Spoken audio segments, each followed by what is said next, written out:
ছিল ম্যাক্সিমাম লোকগুলি তার কালামে হাকিমের তেলাওয়াত শ্রবণ করে। জিজ্ঞাসা করতেছে, ভাই আপনি কোথা থেকে আসলেন? কয় আমার বাড়ি হচ্ছে মক্কা।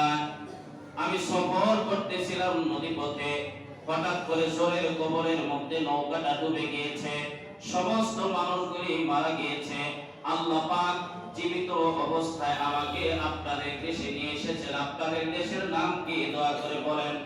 কয় আমাদের দেশের নাম হলো ইয়ামেন। আমাদের দেশের নাম কি? ইয়ামেন। ও ভাইরা, মেহেরবানি করে মক্কা রাস্তাটা আমাকে দেখায়া দেন, আমি মক্কায় চলে যাব। এবার ইয়ামেন দেশের লোকগুলি বলতেছে, ওই মসজিদের আশেপাশে লোকগুলি বলতেছে, না আমরা আপনাকে যেতে দেব না, কারণ এই মসজিদের ইমাম সাহেব গত কিছুদিন আগে দুনিয়া থেকে চলে গিয়েছে। আমরা ভালো একটা ইমাম সাহেব খুঁজতেছি, পাইতেছি না। আল্লাহ পাকের ইচ্ছা আপনি এখানে নিজের ইচ্ছায় আসেন নাই, বরং আহকামুল হাকিম আল্লাহ আপনাকে নিজের ইচ্ছায় আপনাকে এইখানে পাঠিয়েছেন। আজ থেকে আপনি আমাদের ইমাম সাহেব, আমরা আপনার মুসল্লি। আপনি নামাজ পড়াবেন, দিন আমাদেরকে শিখাবেন, কালামে হাকিমের তেলাওয়াত আমাদের কাছে করবেন, আমরা যেন মন ভরে আপনার কাছ থেকে কালামে হাকিমের তেলাওয়াত শ্রবণ করতে পারি। কাজী আবু বকর রাহমাতুল্লাহি আলাইহি চিন্তা করলেন, এলাকার লোকগুলি যেহেতু বিনয়ের সাথে ব্যাপক অনুরোধ করতেছে, ঠিক আছে আমি যাব না আমার দেশে, আমি তোমাদের এখানেই থাকবো। নামাজ পড়া, দিন শেখায়, মাসলা মাসাইল শেখায়, আল্লাহর কালামে হাকিমের তেলাওয়াত শেখায়। কিছুদিন পরে মুসল্লিরা বলতেছে, হুজুর আপনি তো বিবাহ শাদী মনে হয় করেন নাই, আপনি যুবক মানুষ। কয় হ্যাঁ করি নাই। কয় আমাদের এলাকার একজন বয়োজ্যেষ্ঠ মুরব্বী ছিল, গত কিছুদিন আগে মারা গিয়েছে, তার একটা মাত্র কন্যা আছে, বড় ভালো মানুষ, বড় দিনদারিত্ব মহিলা। আপনিও দিনদার, ওই চাচা মেয়ের মেয়েটাও দিনদার।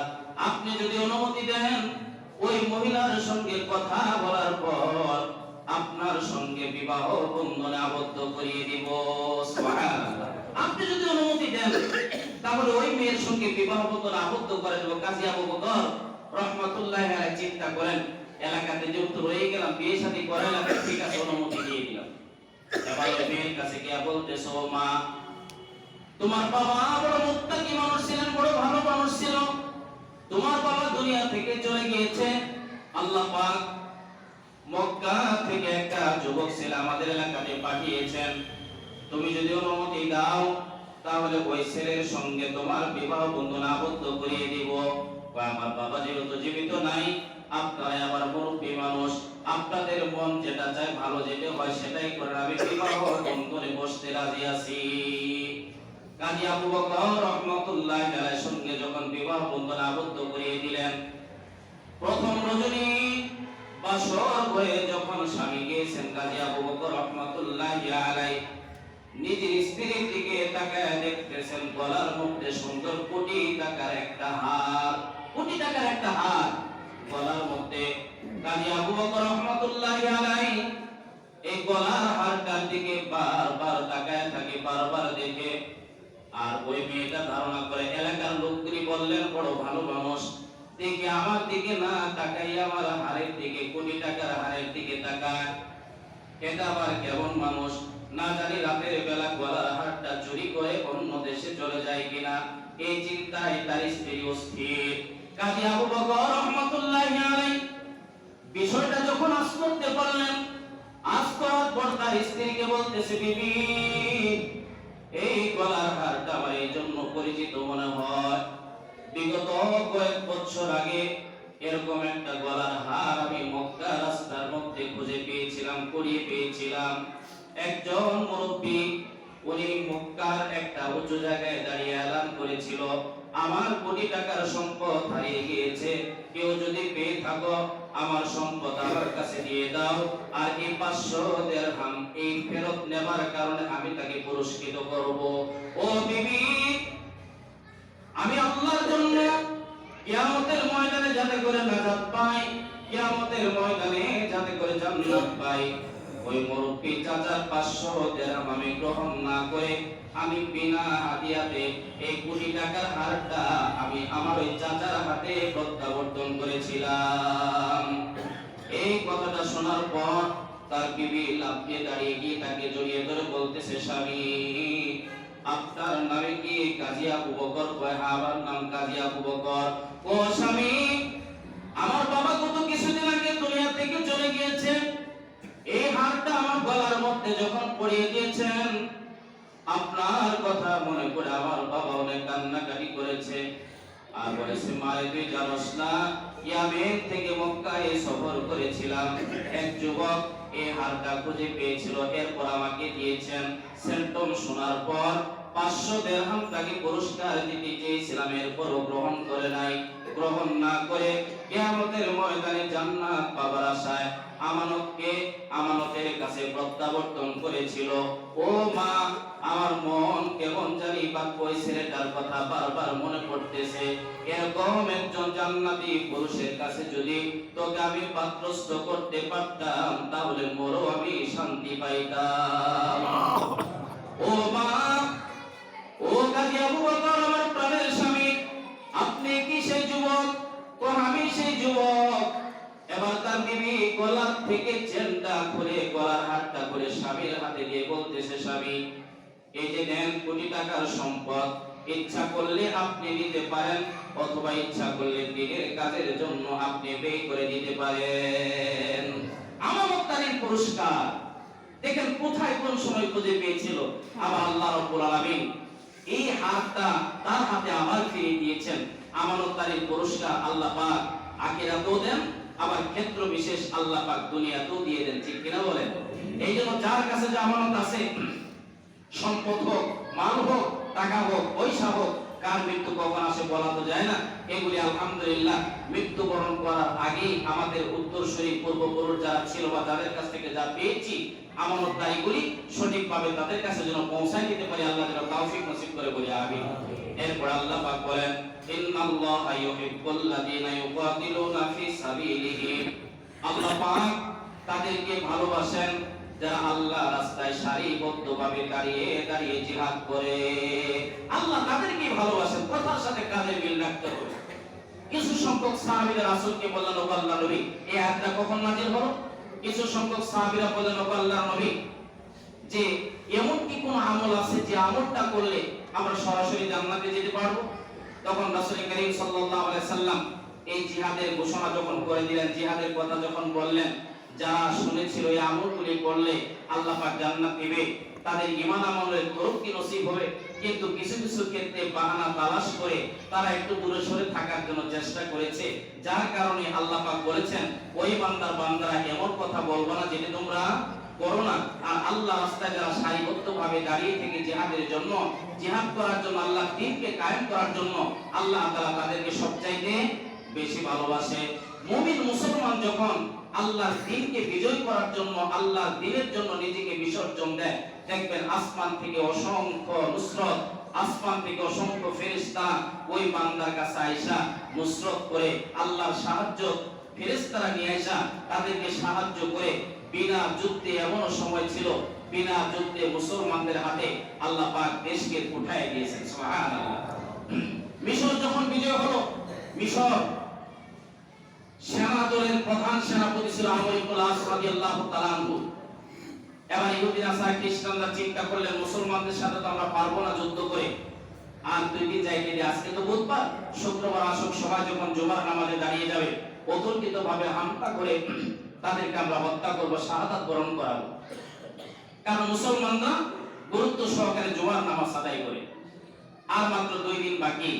শুক্রবার যখন হলো, আমর ইবনে আস রাদিয়াল্লাহু তাআলা জুমার নামাজ আদায় করার জন্য সেনা দলের প্রধান সেনাপতি ইমাম হিসেবে দাঁড়িয়ে গিয়েছেন।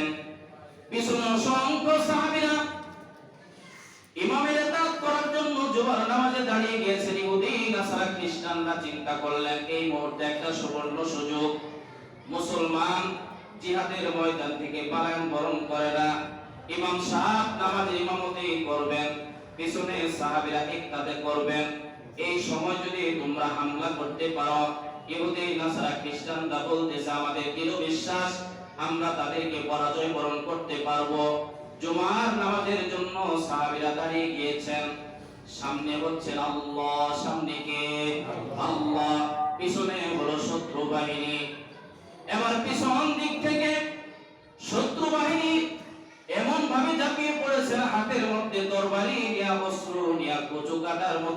সাহাবীদেরকে দেহ থেকে মাথাটা আলাদা করে ফেলতেছেন। মুফাসসিরিনে কেরাম বর্ণনা করেন যে সমস্ত সাহাবীদের দেহ থেকে মাথা আলাদা করে ফেলেছিলেন তখন পর্যন্ত তারা নামাজের হালতে আল্লাহর জমিনে মাথাবিহীন তারা দাঁড়িয়েছিল, মাথাবিহীন তারা দাঁড়িয়েছিল। আমরা হলে তো ধারণা করতাম পিছন দিক থেকে সৈন্যবাহিনী আসতেছে, নামাজ পড়ে থাকা আগে দৌড়ায় পালাই। চিন্তা করতাম কি করতাম না? সাহাবীরা দৌড়ায় নাই, আল্লাহর দ্বীনের জন্য নিজের জীবনটাকে বিসর্জন দিয়া দিয়েছেন। এই দৃশ্য আমার আল্লাহ দেখে কি দেখে না বলেন? আল্লাহ পাক বলেন ইন্নাল্লাযীনা ক্বালু রাব্বুনাল্লাহু সুম্মা ইসতাকামু তাতানাজ্জালু আলাইহিমুল মালায়েকা আল্লা তাখাফু ওয়া লা তাহজানু ওয়া আবশিরু বিল জান্নাতিল্লাতী কুনতুম তুআদুন নাহনু আউলিয়াউকুম ফিল হায়াতিদ দুনিয়া ওয়া ফিল আখিরাহ। যারা আল্লাহকে আল্লাহ বলে ডাক দেয়, ইস্তেকামাতের সঙ্গে যারা জমিনে দাঁড়িয়ে থাকেন, ওই যে আমর ইবনুল আস ইমাম সাহেব বানাইয়া পিছনে সাহাবীরা ইস্তেকামাতের সঙ্গে নামাজে দাঁড়িয়ে আছেন, একটা বারের মতো পিছন থেকে দৌড়ায় পালাই নাই। আমার আল্লাহ রাব্বুল আলামিন আসমান থেকে ঝাঁকে ঝাঁকে ফেরেশতা ওই জিহাদের ময়দানে পাঠিয়েছিলেন। আল্লাহ পাক অসংখ্য ফেরেশতা দুনিয়ার জমিনে পাঠাইয়া বিনা যুদ্ধে আমর ইবনুল আসের হাতে মিশরকে আল্লাহ পাক উঠিয়ে দিয়েছেন। সুবহানাল্লাহ। দাঁড়িয়েছিলেন কারণ মুসলমানরা আল্লাহকে সম্মান করে, রাসূলকে ইজ্জত করে, যার কারণে আল্লাহ পাকের পক্ষ থেকে নুসরত আসে কিনা বলেন? জেরুজালেম যে সমস্ত ইহুদি নাসারা খ্রিস্টানরা আমর ইবনুল আস রাদিয়াল্লাহু তাআলা জেরুজালেমে গিয়েছেন জেরুজালেম বিজয় করার জন্য, তারা ভাবতেছেন আমরা তো কোনোভাবে জিহাদ করে পারবো না, এক কাম করি। কি কাম? ওই জেরুজালেমের চৌরাস্তায় ঈসা নবীর মূর্তি বানানো।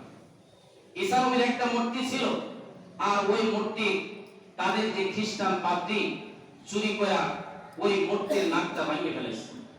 নাকটা ভাঙার পরে বড় করে স্টেজ বানাইছে। স্টেজ বানানোর পরে ইহুদি নাসারা খ্রিস্টানরা বলতেছে আমরা আমাদের ঈসা নবীর নাক তোমরা ভেঙেছো, এর প্রতিশোধ আমরা নেব। কয় প্রতিশোধ কিভাবে নেবা? আমরা তো নাক ভাঙি নাই। কয় না, নিশ্চয়ই তোমরা নাক ভাঙছো, নচেত আমাদের ঈসা নবীর নাকটা গেল কোথায়? কয় কেমনে প্রতিশোধ নেবা? কয় এমনি প্রতিশোধ নেব, পাশে একটা বড় স্টেজ বানাবো, বানানোর পর মুহাম্মদ নামে একটা মূর্তি আমরা বানাবো। মুহাম্মদ নামক মূর্তি বানাইয়া ওই মুহাম্মদ নামক মূর্তির নাকটা কাইটা ঈসা নবীর নাকের সঙ্গে আমরা লাগাই দিয়া প্রতিশোধ গ্রহণ করব। অসংখ্য সাহাবীরা এই দৃশ্য তাকায় তাকায় দেখতেছেন। সামনে ইহুদি নাসারা খ্রিস্টানরা দাঁড়ানো, তারা মুহাম্মদ নামক মূর্তি একটা বানাইছে, তরবারি হাতের মধ্যে নিছে, জল্লাদকে পাঠাইছে, যাও ওই মুহাম্মদের নাকটা কাইটা ঈসা নবীর নাকের সঙ্গে লাগায় দাও, এটা আমাদের প্রতিশোধ নেবার একটা সুবর্ণ সুযোগ। ওই জল্লাদ যখন তরবারি হাতের মধ্যে নিয়ে মুহাম্মদ সাল্লাল্লাহু আলাইহি সাল্লামের মূর্তির দিকে যখন আসতেছিল, তখন আমর ইবনুল আস রাদিয়াল্লাহু তাআলা আনহু স্টেজের উপর দাঁড়ায় বলতেছে, ও ভাই তোরা শুনে রাখ, মুহাম্মদ নামক মূর্তি বানাইয়া নাক কাইটা ঈসা নবীর নাকের সঙ্গে লাগাইবি, এই দৃশ্য আমরা সহ্য করতে পারি না। আমি মুসলিম সেনাদলের প্রধান সেনাপতি প্রস্তুত আছি, দে দে দে তোদের অস্ত্রখানা দিয়া দে, আমি নিজের হাতের আমার তাজা নাকটা কাইটা ওই ঈসা নবীর নাকের সঙ্গে তোরা লাগাইয়া দে। আমি নিজের হাতের তাজা নাকটা কেটে দিব, কিয়ামতের ময়দানে আল্লাহর কাছে বলবো, আল্লাহ তোমার নবীর ইজ্জত রক্ষা করার জন্য আমার তাজা নাকটা কাইটা আমি দিয়া দিছি, এই ওসিলায় তুমি আমারে মাফ করে দাও। নিজের তরবারি দিয়া যখন নিজের তাজা নাকটা কাটার জন্য যখন প্রস্তুতি গ্রহণ করতেছে, হাজার হাজার সেই ইহুদি নাসারা খ্রিস্টানদের ভিতর থেকে খ্রিস্টান পাদ্রী বের হয়ে বলতেছে, কাম কর, এই তোরা কে কোথায় আসস? আমর ইবনুল আসের নাকটা তোরা কাটিস না, এই যে দেখ তাকায় দেখ ঈসা নবীর নাকটা কেউ ভাঙে না, আমি ভাঙছি, আমি ভাঙছিলাম প্রতিশোধ নেবার জন্য। আরে এমন একটা ধর্ম, আল্লাহকে ইজ্জত করে, আল্লাহকে সম্মান করে, রাসূলকে মহব্বত করে মূর্তির নাক ভাঙা হয়েছে, এই জন্য তাজা নাকটা কাইটা ওখানে লাগাই দিতে চায়। তোরা কে কোথায় আছিস রে? আর বিলম্ব করিস না, চল চল চল, আমরা সকলে আমর ইবনুল আসের হাতের সঙ্গে হাত লাগাইয়া কালেমা পড়ে মুসলমান হয়ে যাই।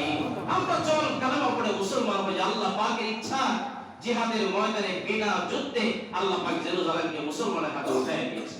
এই জন্য আলহামদুলিল্লাহ আল্লাহ রাস্তায় আমরা একতাবদ্ধভাবে থাকবো। আল্লাহ তাআলা যেন আমল করার তৌফিক নসিব করে। আখির দাওয়ানা আলহামদুলিল্লাহি রাব্বিল আলামিন। যারা সুন্নাত পড়েন চার কাজ